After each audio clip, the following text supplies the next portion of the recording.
किताबों से इंतखाब की सीरीज के सिलसिले में ज़मीर अली बदायूनी की किताबों का मजमुआ जिसका उन्वान है जदीदियत और माँ बाद जदीदियत का दूसरा रुख। इस किताब से कमर जमील साहब का एक मजमून जिसका उन्वान है ज़मीर अली बदायूनी के मज़ामीन अदब में जदीद मानवियत की तलाश। ये मजमून कमर जमील साहब का मुंतखब किया गया है, समाअत फरमाइए।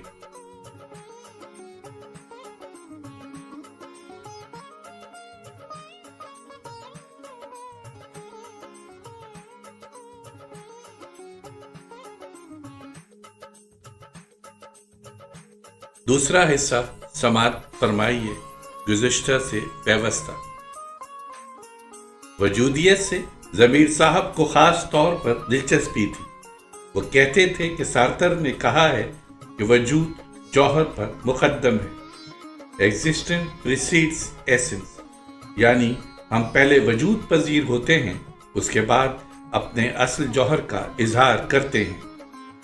वजूद पर गुफ्तगू करते करते वो शऊर पर बात करने लगते।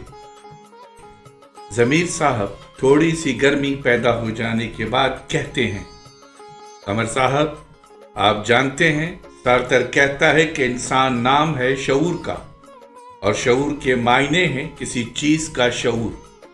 शऊर में चीज़ें दाखिल होती हैं लेकिन ठहर नहीं सकती।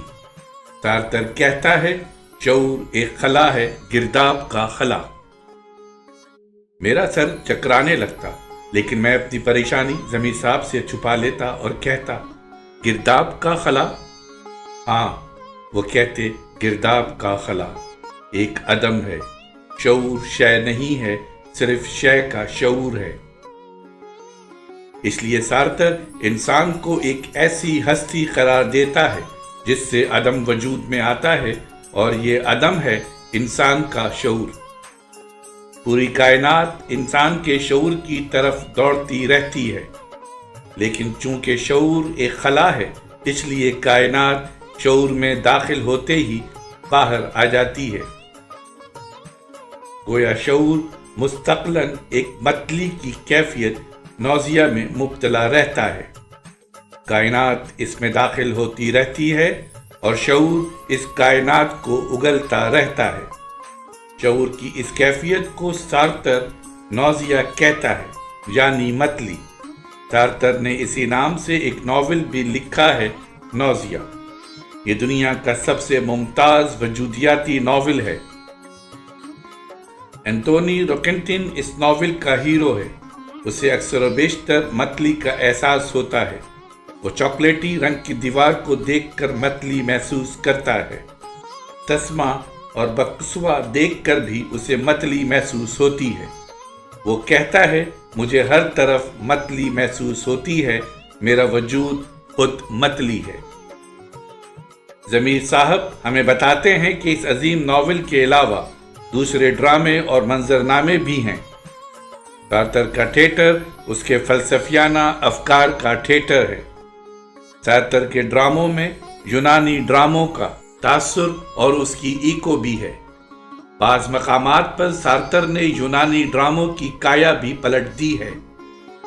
इंसान वो होता है जिसका वो इरादा करता है और जिस पर अमल करता है, और इंसान वही होता है जिसकी वो खुद तश्कील करता है।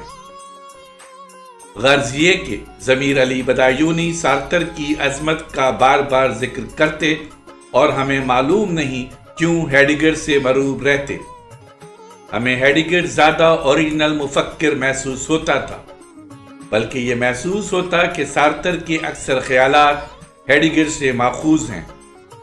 जब हेडिगर का जिक्र हम लोग करते थे तो मदनी साहब यानी अजीज हामिद मदनी साहब हिटलर का जिक्र करने लगते थे। हम ये सोचते कि हिटलर का जिक्र कहाँ से आ गया। हमें बाद में ये मालूम हुआ कि हेडिगर का कुछ ताल्लुक नाजी इज़्म से रह चुका है। जिस जमाने में हम जदीद फलसफे से थोड़े बहुत वाकिफ हुए, हमें यह पता चल गया था कि वजूद के लिए हेडिगर डिजाइन यानी बीइंग देयर की इस्तिलाह इस्तेमाल करता है। اور یہ کہ انسان کی بنیادی کیفیات اضطراب، اینزائٹی، بے چینی اور ایسی ہی دوسری کیفیات ہیں جن سے گزر کر انسان اپنے آپ کو سمجھتا ہے۔ ایک دن ضمیر علی صاحب ساری رات عزیز آباد میں ہمارے گھر میں مقیم رہے۔ ساری رات ادب اور فلسفے پر بحث مباحثے ہوتے رہے۔ جب رات کا بڑا حصہ گزر گیا تو ضمیر علی صاحب بھی عزیز آباد میں ٹھہر گئے۔ سویرے جب ناشتے کا وقت ہوا تو یاد رہے کہ رات کا بیشتر حصہ وجود و عدم پر بحث مباحثے میں گزر گیا تھا۔ ناشتے کی میز پر میں نے ان سے کہا، please go to the kitchen and experience nothingness. یہاں ہمارے درمیان قہقہے کی ایک دیوار کھڑی ہو گئی، اور جب یہ قہقہے کی دیوار بیٹھ گئی تو ہم میں سے کسی نے کہا کہ موت کی دہشت ہماری شخصیت کے ایسے پہلوؤں کو روشن کر دیتی ہے جو ہمارے لیے بہت ضروری ہوتے ہیں۔ موت کا تصور آدمی کی حیثیت سے ہماری امکانی اور اختیاری صلاحیتوں کو اجاگر کر دیتا ہے۔ ہمیں ہنسی اس بات پر بھی آ رہی تھی کہ دہشت کے تصور کا بھی بڑا گہرا تعلق ہیڈگر کے فلسفے سے تھا۔ دہشت کا نیستی کے تصور سے بڑا گہرا تعلق ہے۔ خوف کسی خاص چیز کا ہو سکتا ہے، لیکن دہشت، ڈریڈ کا تصور نیستی سے وابستہ ہے۔ دہشت دراصل نیستی کی دہشت ہے، لیکن دہشت کا ایک مثبت پہلو بھی ہوتا ہے۔ وہ یہ کہ دہشت سے ہمارے وجود کے امکانی جہاد بھی سامنے آتے ہیں۔ پہلے دہشت، مایوسی اور بوریت کو نفسیاتی کیفیت سمجھا جاتا تھا، لیکن اب انہیں ہمارے وجود کی بنیاد میں ایک اہم مقام حاصل ہے، بلکہ اب انہیں ایک علمیاتی مقام حاصل ہو گیا ہے۔ مثلاً ہماری محبوبہ اگر ہمیں چھوڑ کر چلی جاتی ہے تو ہم ایک خلا محسوس کرنے لگتے ہیں۔ یہ خلا ہمارے اندر پہلے سے موجود ہوتا ہے۔ محبوبہ کے چھوڑ کر چلے جانے سے اس خلا کے بارے میں ہمیں علم حاصل ہوتا ہے۔ ہیڈگر کے بنیادی افکار آپ نے سنے، انہی کی جھلک ہمیں سارتر کے فلسفے میں بھی نظر آتی ہے۔ ذاتی طور پر ہیڈگر زیادہ وقی فلسفی نظر آتا ہے۔ بہرحال فلسفے میں سارتر کی اہمیت سے انکار نہیں کیا جا سکتا۔ علی عباس جلال پوری نے بھی سارتر کو بہت اہمیت دی ہے اور ہیڈگر کا ذکر بہت کم کیا ہے۔ اس لیے میں نے یہ مناسب سمجھا کہ ہیڈگر کے فلسفے کا پہلے ذکر کروں، اس کے بعد سارتر کے فلسفے کی بنیادی ترجیحات کا ذکر ہو۔ کامیو اور کافکا کے ادبی نظریات کا بھی تھوڑا بہت ذکر ضروری تھا، کیونکہ دنیا بھر کے جدید ادب کو متاثر کرنے کے علاوہ ضمیر علی بدایونی کو بھی کامیو اور کافکا نے بہت متاثر کیا ہے، اور نئی نسل کے سارے ادیبوں اور شاعروں کو کامیو اور کافکا نے کچھ نہ کچھ متاثر ضرور کیا ہے۔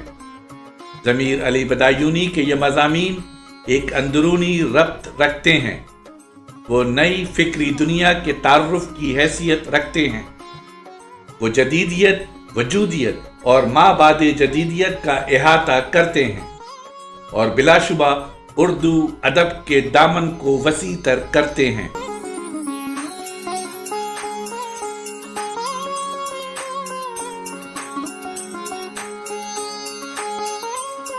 آواز و پیشکش ظفر جمیل۔